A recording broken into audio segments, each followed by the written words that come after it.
Un lapin géant envoûte un jeune homme. Cette histoire m'a été racontée par un abonné du Gabon, voici son témoignage. Les faits qui vont suivre se sont déroulés au Gabon, à Libreville, plus précisément au quartier de Dragage. Pendant une période, je travaillais dans une quincaillerie. On livrait aussi des briques et des sacs de sable. Le fils de mon patron me faisait toujours finir plus tard que les autres, et souvent, je devais rentrer chez moi tard dans la nuit. Une nuit où j'ai fini tard aux environs de 23 h, j'étais sur le chemin pour rentrer à la maison. C'est alors que j'ai entendu une voix m'appeler. Je me suis retourné, mais je n'ai vu personne. Le phénomène s'est reproduit 3 soirs de suite. J'ai alors dit au fils de mon patron que je voulais finir plus tôt, mais ce dernier a refusé. Le 4e soir, la voix en question m'a de nouveau appelé, et cette fois-ci, elle ressemblait étrangement à la voix de ma mère. J'ai alors répondu en disant « Maman, c'est toi ?»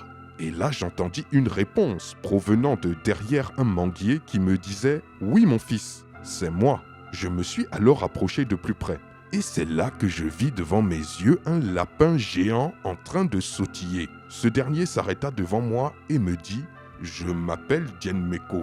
Je suis le génie de ce manguier. » J'étais complètement abasourdi et choqué. J'ai alors pris mes jambes à mon cou et j'ai fui directement pour rentrer chez moi. Le lendemain, je suis tombé gravement malade.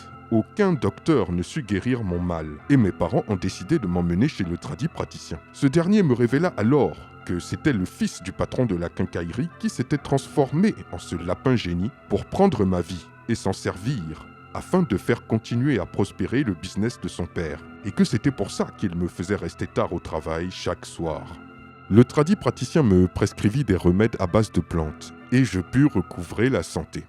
Tu as besoin de contenu audio ou vidéo personnalisé, d'une formation pour monter et réaliser des vidéos similaires aux miennes, de faire des publicités sur mes réseaux, contacte-moi par message en inbox pour toute information commerciale. Waouh!